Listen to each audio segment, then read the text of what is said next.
It feels sudden, doesn't it? One quiet moment, and then out of nowhere, a feeling like someone is trying to reach you. Not with a call, not with a text, but with something heavier, something you can't ignore. Your chest tightens, your mind drifts, and a name you haven't said in a long time shows up without permission. And the strangest part is the urgency, as if time itself is whispering, listen now. You tell yourself you're over it, that you've moved on, yet something inside you pauses. Because some connections don't end cleanly. They linger. They wait for the right moment to speak. This isn't about coincidence, and it isn't about weakness. It's about an unfinished message, one that doesn't come from their mouth, but from the space they left behind.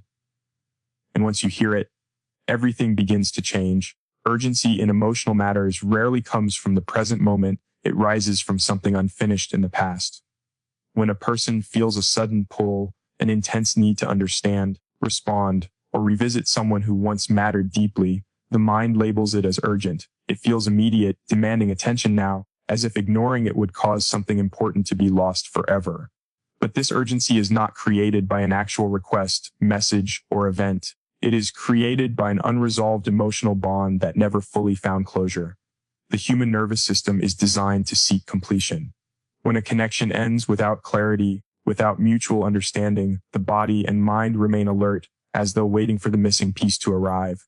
Unresolved emotional ties often form when love, attachment, or trust was broken without explanation. Silence, mixed signals, or sudden distance leave the mind searching for meaning.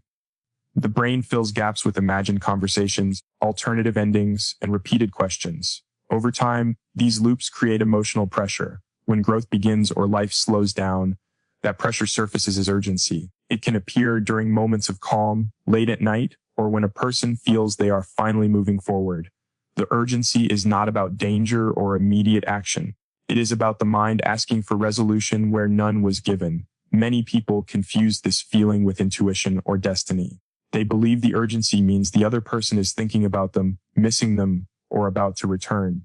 In reality, it is the self trying to reconcile an emotional experience that was left incomplete. The attachment system in the brain remembers emotional bonds as sources of safety. When those bonds are disrupted, the system stays activated, scanning for signs of repair. This is why urgency feels physical. Tightness in the chest, restlessness, shallow breathing, or an inability to focus are common.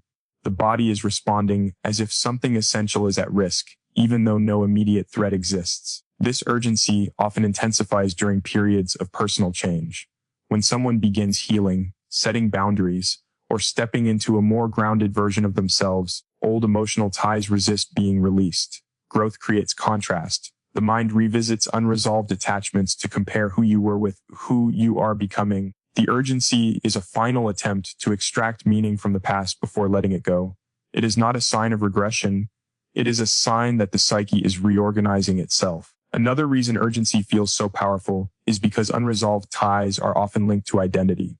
The relationship may have shaped self-worth, belonging, or purpose. When it ended without clarity, part of the self remained attached to that version of life. Urgency arises when the present no longer matches that old identity, creating internal tension. The mind seeks reassurance that the past mattered, that it wasn't a mistake, that the pain had meaning. This reassurance is often mistaken for needing contact with the other person, when what is truly needed is internal acknowledgement. Understanding this changes how urgency is handled. Acting on it impulsively, by reaching out or reopening emotional wounds, rarely brings relief. It often deepens confusion, because the original issue was never external communication, but internal resolution. The urgency eases when a person recognizes that the feeling is a signal, not a command. It signals that something inside needs to be processed, grieved, or accepted. It asks for honesty rather than action. When the urgency is met with self-awareness, its grip softens. Naming the emotions beneath it, loss, disappointment, longing, anger, reduces their intensity. Allowing the reality of what was rather than what could have been brings the nervous system out of alert mode. The urgency dissolves not because the past disappears, but because it no longer controls the present. The unresolved tie becomes a completed lesson, and the mind no longer needs to create emergencies to demand attention. Not all messages arrive through spoken words or written sentences. Some of the most powerful communication happens in silence, through sensations, memories, and emotions that surface without warning. When someone says a message feels unspoken, they are often experiencing the echo of a connection that once carried emotional weight. The mind and body store emotional experiences differently than facts. Even when communication ends, the emotional imprint remains active, capable of resurfacing long after the last conversation ended. Silence is not empty. In emotional bonds, silence can carry more meaning than words ever could.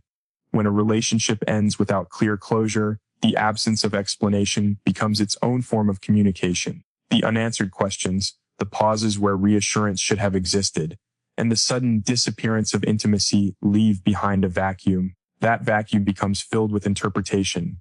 Over time, the silence begins to speak through internal dialogue, replayed moments, and imagined responses. What feels like a message from the other person is often the mind trying to translate what was never clearly said. Memories function as emotional signals rather than neutral recordings. When a memory surfaces unexpectedly, it is usually tied to a feeling that has not been fully processed. A song, a place, a scent, or a random moment can trigger the emotional state associated with that person. This is not coincidence. The brain links emotional experiences to sensory cues. When those cues reappear, the emotional response follows, often stronger than expected. The message is not in the memory itself, but in the emotion it carries forward into the present moment. Sudden emotions are another way unspoken messages appear. A wave of sadness, longing, or warmth can arise without an obvious cause. These emotions often feel intrusive, as though they do not belong to the current moment. In truth, they belong to a part of the self that was never given space to fully feel or express them at the time they were formed. When emotional expression is delayed, it does not disappear. It waits. When the mind is quiet or defenses are lowered, those emotions surface, demanding acknowledgement. People often misinterpret these experiences as signs that the other person is reaching out energetically or thinking about them. While this belief can feel comforting, it places power outside the self. The more accurate understanding is that the psyche is processing unfinished emotional material. The message is internal, even though it feels external. It is the mind attempting to integrate past experiences into the present identity. Silence also communicates truths that words avoid. In many connections, what was never said reveals more than what was spoken. Avoidance, emotional unavailability, inconsistency, and withdrawal are forms of communication. They express limits, fears, and capacities without verbal confirmation. When these behaviors are later remembered, they form a silent message about what that person was capable of giving. The mind revisits these signals until their meaning is fully understood. Unspoken messages tend to appear during moments of stillness. When distractions fade, the internal world becomes louder. This is why memories often resurface at night or during quiet routines. The mind uses these moments to bring unresolved emotions to the surface, not to cause pain, but to encourage resolution. The discomfort is part of the process of emotional integration. Listening to these silent messages does not mean acting on them. It means allowing them to exist without resistance. Suppressing memories or emotions only strengthens their intensity. When they are acknowledged without judgment, their urgency decreases. The message completes itself through awareness, not response. Over time, as emotional understanding deepens, the silence changes. What once felt heavy becomes informative. The memories lose their charge. The emotions soften. The message has been received, not from the other person, but from within. This internal listening creates clarity, allowing the past to settle into meaning rather than noise. When a message feels like it is coming from someone specific, it is rarely about a random person from the past. It almost always traces back to someone who once held emotional significance. Deep connections leave impressions that are not easily erased because they were formed during moments of vulnerability, hope, or transformation. The mind does not hold on to every person equally. It preserves those who were tied to emotional intensity, unfinished expectations, or identity shifts. This is why the feeling of "your person" feels so precise even after time has passed. The people who matter deeply often become emotional reference points. They were present during a period when needs were exposed and defenses were lowered. Trust, intimacy, or emotional reliance created a sense of safety, even if that safety was later disrupted. When such a bond is formed, the brain encodes it as significant. Long after physical separation, the emotional memory remains active. This does not mean the person is meant to return. It means the experience shaped the emotional landscape of the self. Unresolved attachment strengthens this phenomenon. When a relationship ends without mutual closure, the emotional bond does not receive a clear signal to release. Instead, it stays in a suspended state. The mind continues to treat the person as emotionally relevant, even when logic says otherwise. This relevance is not about love alone. It can also be tied to betrayal, abandonment, or disappointment. Strong emotions, whether positive or painful, reinforce memory and attachment. The concept of your person is often misunderstood as destiny or exclusivity. In reality, it reflects emotional imprinting. Certain individuals become symbols of what we desired, needed, or believed we found. They represent a version of connection that felt meaningful at the time. When life changes or growth occurs, the mind revisits these symbols to reassess what they meant. The message that seems to come from them is actually the mind checking in with an old emotional blueprint. There is also an element of familiarity that keeps these figures alive internally. Familiar emotional patterns feel safe, even when they were harmful. The nervous system prefers what it knows over what is uncertain. When a person represented consistency, intensity, or validation, the mind returns to them during moments of stress or transition. The message feels personal because it is tied to a familiar emotional rhythm, not because the person is actively involved. Another reason the feeling centers on someone who mattered deeply is because they were linked to identity formation. Relationships often mirror who we believed we were or hoped to become. Losing that person can feel like losing a version of the self. When the mind senses change, it revisits that connection to understand how the self has evolved. The message is not about the other person's current presence, but about integrating who you were with who you are becoming. Time does not weaken these connections as much as understanding does. Without reflection, the emotional significance remains intact, resurfacing during quiet moments. With awareness, the meaning of the connection shifts. The person transitions from being a source of longing to a source of insight. Their role in your life becomes clearer, less personal, and more instructional. Recognizing that the message comes from within rather than from them restores emotional agency. It allows the focus to move away from what they might think or feel and toward what the experience taught. The person mattered because the connection revealed something important about love, boundaries, needs, or self-worth. Once that lesson is integrated, the emotional charge attached to them fades. The feeling of your person is not a call backward. It is a reminder of depth. It reflects the capacity to connect, to feel, and to be affected. That capacity remains even when the person does not. The message resolves itself when the significance of the connection is honored without needing its continuation. Emotional urgency often appears at the exact moment when healing is underway, not when a person is stuck. This can feel confusing because growth is expected to bring relief, not a sudden resurfacing of old emotions. Yet when someone begins to change internally, the past often responds. Emotional patterns that were once familiar sense that they are losing influence, and they surface one last time with intensity. This is why urgent feelings frequently arise when a person is becoming more self-aware, more grounded, or more independent than they have ever been before. Growth creates movement, and movement disrupts emotional attachments that were built around earlier versions of the self. When someone starts setting boundaries, understanding their worth, or envisioning a different future, unresolved connections feel threatened. These connections were formed under old conditions when needs, fears, and beliefs were different. As the inner landscape shifts, the mind revisits unfinished emotional business to reconcile it with the present state. The urgency is not a setback. It is the friction between who you were and who you are becoming. Healing brings clarity, and clarity exposes what was previously tolerated.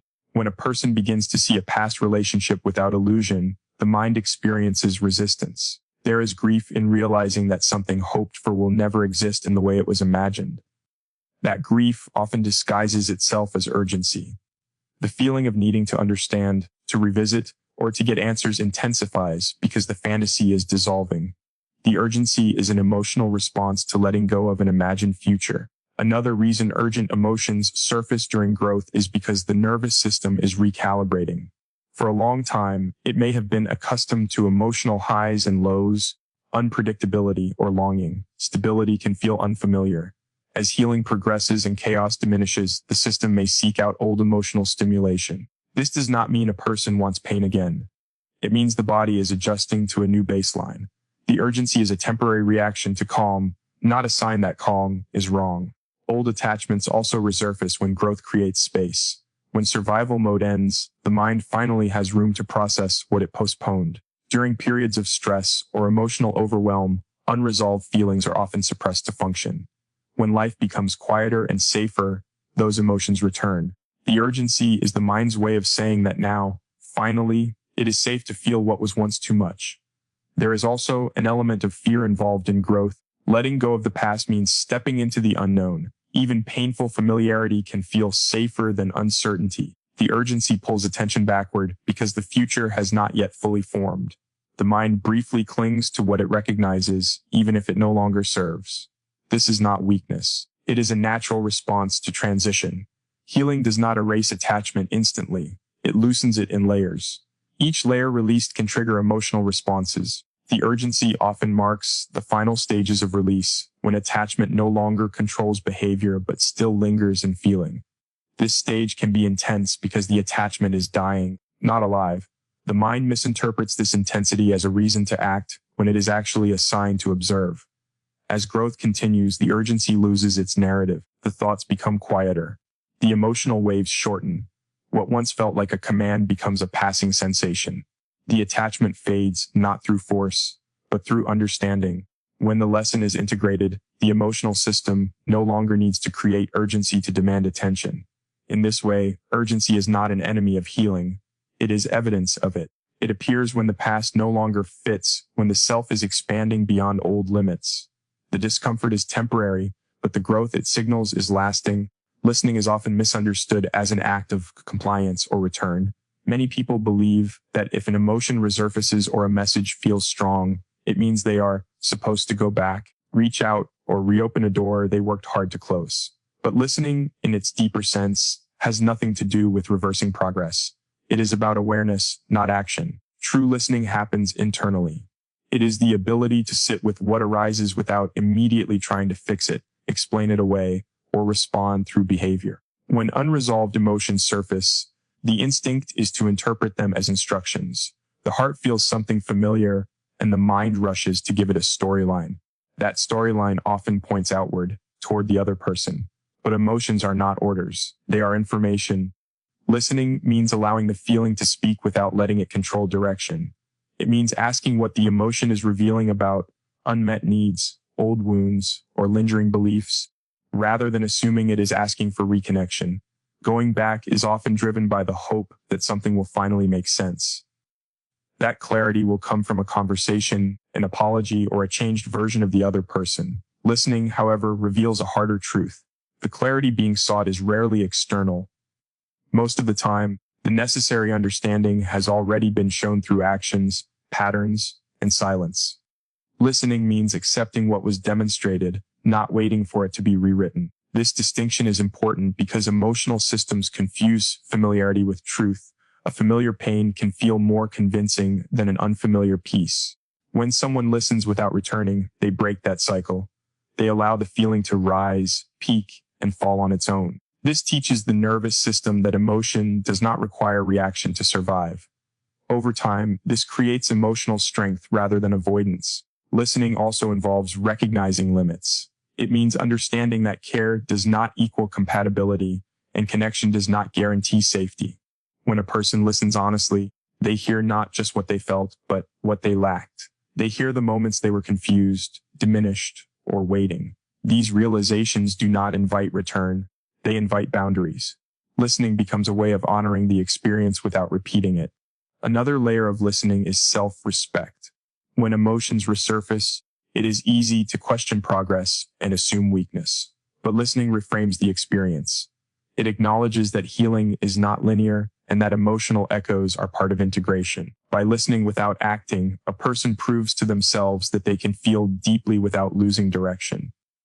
This builds trust in one's own emotional capacity. Silence plays a role here as well. When someone resists the urge to fill emotional discomfort with contact or explanation, silence becomes a container for understanding. In that silence, patterns become clearer. The mind stops romanticizing and starts remembering fully, not just the connection, but the cost. Listening allows memory to become balanced rather than selective. Importantly, listening does not mean waiting. It does not mean staying emotionally available to someone who is absent. It means closing the loop internally. When emotions are heard without judgment, they lose urgency. The body relaxes because it no longer needs to escalate the signal. The feeling was acknowledged. Its purpose was fulfilled. This process often leads to a quiet realization. The need was never for the person, but for validation, safety, or closure. And closure does not arrive through another interaction. It arrives through self-definition, through deciding what is no longer acceptable, through naming the lesson without needing agreement from the one who taught it. Listening without returning is an act of emotional maturity. It is choosing growth over repetition. It is understanding that some chapters explain themselves only after they are closed. The emotion passes not because it was ignored, but because it was finally understood. Closure is often imagined as something that arrives from the outside, a final conversation, an apology, an explanation that ties everything together and makes the pain make sense. Many people wait for this moment, believing that once it happens, they will finally be free. But closure does not depend on another person's readiness, awareness, or willingness to speak. True closure is an internal decision. It begins when a person stops outsourcing their peace to someone who is no longer part of their life. The need for closure usually comes from uncertainty. The mind struggles with unanswered questions and unresolved endings. It wants logic where there was emotion, clarity where there was confusion. When that clarity is not given, the mind keeps the story open, replaying it in search of a better conclusion. This loop can last for years. The mistake is believing that the missing piece exists outside, waiting to be delivered. In reality, the missing piece is permission to end the story without agreement. Choosing closure means accepting that understanding does not require mutual acknowledgement. It means recognizing that someone's inability to communicate, commit, or show up consistently was the explanation. Their actions were the message. Waiting for words only delays acceptance. Closure begins when actions are finally believed. This decision is not dramatic. It does not arrive with certainty or emotional relief. It often comes quietly, after exhaustion, after repeating the same questions too many times, after realizing that no answer would undo what was experienced. Closure is choosing to stop asking why and start asking what now. It shifts attention from the past to the present. Letting go of the need for a reply also restores power. As long as peace depends on someone else's response, emotional control remains external.